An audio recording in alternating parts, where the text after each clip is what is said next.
আসসালামু আলাইকুম everyone, welcome to ফিজাস kitchen. আজকে আপনাদের জন্য একটু অন্য রকমের একটা রেসিপি নিয়ে চলে আসলাম। আজকে ডিম এবং মসুর ডালের একটা ভিন্ন ধরনের রেসিপি শেয়ার করব। আশা করছি আপনাদের কাছে এই মজার রেসিপিটা ভালো লাগবে।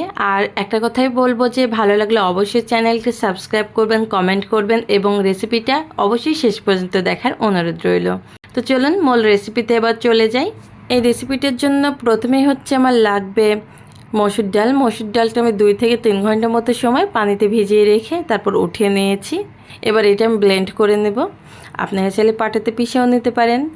তবে ব্লেন্ড করা মসুর ডালের মধ্যে আমি 2টা ডিম দিয়ে দিচ্ছি কাঁচা মরিচ কুচি, পেঁয়াজ কুচি পরিমাণ মতো। এখানে খুবই সামান্য আদা রসুনের পেস্ট আমি দিয়ে দিচ্ছি, লবণ দিচ্ছি পরিমাণ মতো, সামান্য হলুদ গুঁড়ো এবং খুবই সামান্য আমি গরম মশলার গুঁড়োটা দিয়ে দিচ্ছি।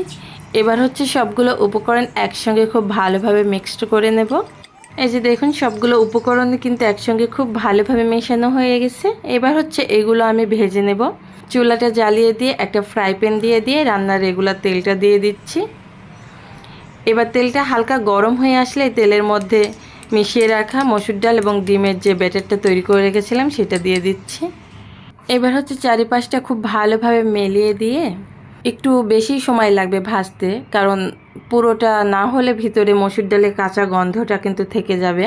তো চুলার আঁচটা মিডিয়ামে রেখে 6 থেকে 7 মিনিটের মতো সময় নিয়ে ভাজলে মোটামুটি পারফেক্টভাবে ভাজা হয়ে যাবে। তো এক সাইডটা মনে হচ্ছে আমার হয়ে আসছে, তো এটা আমি উল্টে নেব। আর উল্টানোও কিন্তু এটা একটু অসুবিধা, তো একটু সাবধানে উল্টে নেবেন, না হলে ভেঙে যেতে পারে। তো এইটা কিন্তু 2 পাশটায় ভাজা কমপ্লিট। তো এবার উঠিয়ে নিচ্ছি, নিয়ে এইটা আমি কেটে নেব। আমরা চাইলে কিন্তু এটা এই অবস্থাতেও খেতে পারি, ভীষণ মজার। কিন্তু আপনারা স্ন্যাক্স হিসেবে এটা কিন্তু খেতে পারেন। তো এই ছোট ছোট টুকরো করে সবগুলোই কেটে নিলাম।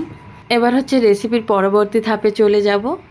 তো আবারও চুলাতে ফ্রাই প্যান বসিয়ে তেল দিয়ে দিলাম পরিমাণ মতো, সামান্য হলুদ দিয়ে দিচ্ছি। এবার এখানে আমি আলু দিয়ে দিচ্ছি। এই যে এরকম ছোট ছোট টুকরো করে আলু কেটে নিয়েছি বেশ কিছুটা। এবার এই আলুগুলো ভেজে নেব। আর হলুদকে দিলে কিন্তু আলুর কালারটা সুন্দর আসে, সেই কারণে হলুদটা দেওয়া। তো এই যে আলুগুলো ভাজা হয়ে আসছে, এবার উঠিয়ে নেব আলুগুলো, একটা প্লেটে উঠিয়ে নিচ্ছি। এইবার হচ্ছে ওই তেলের মধ্যেই কিছু গরম মশলা দিয়ে দিচ্ছি এবং জিরে দিয়ে দিচ্ছি। এবার গরম মশলাটা হালকা একটু নাড়াচাড়া করে ভেজে নিতে হবে, তাহলে ফ্লেভারটা কিন্তু দারুণ আসে। এবার পেঁয়াজ কুচি দিয়ে দিচ্ছি 1 কাপের মতো। পেঁয়াজটাও একটু নাড়াচাড়া করে নিলাম। এবার এর মধ্যে পরিমাণ মতো লবণ দিয়ে দিব আর হলুদ গুঁড়ো দিয়ে দেব। এই পর্যায়ে লবণটা দিলে পেঁয়াজটা খুব তাড়াতাড়ি ভাজা হয়, আর হলুদটা দিলে কালারটা ভালো আসে। তো এই যে পেঁয়াজটা দেখুন ভাজা ভাজা হয়ে আসছে। এইবার হচ্ছে এখানে আদা রসুন এবং জিরে পেস্ট দিয়ে দিচ্ছি, দিয়ে নাড়াচাড়া করে একটু ভাজা ভাজা করে নেব। সেক্ষেত্রে এর যে গন্ধ, কাঁচা গন্ধটা আছে সেটা থাকবে না। যখন এইরকম ভাজা ভাজা হয়ে আসবে, এবার আমি গুঁড়ো মশলাগুলো অ্যাড করে দেব। এখানে আমি পরিমাণ মতো দিয়ে দিচ্ছি শুকনা মরিচের গুঁড়োটা, ধনিয়া গুঁড়ো আমি 1/2 চামচ দিয়ে দিচ্ছি, খুবই সামান্য লবণ দিয়ে দিলাম, যেহেতু লবণ আগে দেওয়া আছে খুবই সামান্য দিলাম। দিয়ে এবার মশলাটা খুব ভালোভাবে কষিয়ে নেব। এবার হচ্ছে মশলাটা 2 থেকে 3 মিনিটের মতো সময় নিয়ে খুব ভালো করে কষিয়ে নিতে হবে।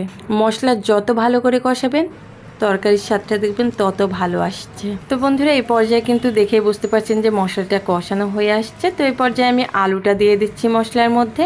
এবার আলুটাও আমি 1 থেকে 2 মিনিটের মতো সময় নিয়ে মশলার সঙ্গে কষিয়ে নেব। এই পর্যায়ে কিন্তু আলু এবং মশলার দুটোই খুব ভালোভাবে কষানো হয়ে গেছে। এবার হচ্ছে এর মধ্যে আমি দিয়ে দিচ্ছি পরিমাণ মতো পানি। পানিটা একদমই বেশি ব্যবহার করব না, জাস্ট আলুটা সিদ্ধ হতে এবং যতটা পরিমাণ ঝোল রাখবো সেটা বুঝেই পানিটা আমি এখানে দিয়ে দিচ্ছি। এবার হচ্ছে এইটা আমি ঢাকনা দিয়ে একদম 15 থেকে 20 মিনিটের মতো সময় নিয়ে রান্না করে নেব। তবে হ্যাঁ, মাঝখানে 2-1 বার ঢাকনাটা উঠে একটু নাড়াচাড়া করে দেব। তো 20 মিনিট পরে আমি ফিরে আসছি, ঢাকনাটা উঠিয়ে নিলাম। দেখুন ঝোলটা কিন্তু অনেকটা কমে আসছে আর আলুগুলোও কিন্তু এই পর্যায়ে সিদ্ধ হয়ে আসছে। তো এইবার আমি এই যে ডিম মসুর ডালে ভেজে রাখছিলাম এইটা দিয়ে দিচ্ছি। সব টুকরোগুলো একে একে দিয়ে দিলাম। এইগুলো প্রথম থেকে দেয়নি, কারণ হলো এগুলো প্রথম থেকে দিলে অনেক বেশি নরম হয়ে যেত, সেক্ষেত্রে খেতে ভালো লাগতো না। এবার হচ্ছে এই বলকের উপরে আমি 3টে কাঁচা মরিচ দিয়ে দিচ্ছি। এই পর্যায়ে কাঁচা মরিচটা দিলে ফ্লেভারটা অনেক ভালো আসে। এবার হচ্ছে ঢাকনাটা দিয়ে জাস্ট 5 মিনিটের মতো সময় রান্না করে নিলেই রান্নাটা আমার একদম রেডি হয়ে যাবে। তো ফিরে আসলাম 5 মিনিট পরে, ঢাকনাটা উঠিয়ে নিচ্ছি। দেখুন ঝোলটা কিন্তু একদম কমে আসছে আর মসুর এবং ডিমের যে ভাজা টুকরোগুলো সেগুলোও কিন্তু দেখুন অনেক ফুলে ফেপে উঠেছে। তো তরকারিটা দেখেই বুঝতে পারছেন কতটা মজার হতে পারে খেতে। কালারটাও কিন্তু মাশাআল্লাহ অনেক সুন্দর এসেছে। তো এইবার আমি উপর দিয়ে শুধু ভাজা জিরে গুঁড়া এবং গরম মশলার গুঁড়াটা ছিটিয়ে দিয়ে চুলা থেকে নামিয়ে নেব। তো এরকম একটা রেসিপি ট্রাই করতে পারেন বাসাতে। আলহামদুলিল্লাহ পরিবারের সবাই কিন্তু খেয়ে ভীষণ খুশি হবে। আজকের মতো এখানেই বিদায় নিচ্ছি। সবাই অনেক বেশি ভালো থাকবেন। আল্লাহ হাফেজ।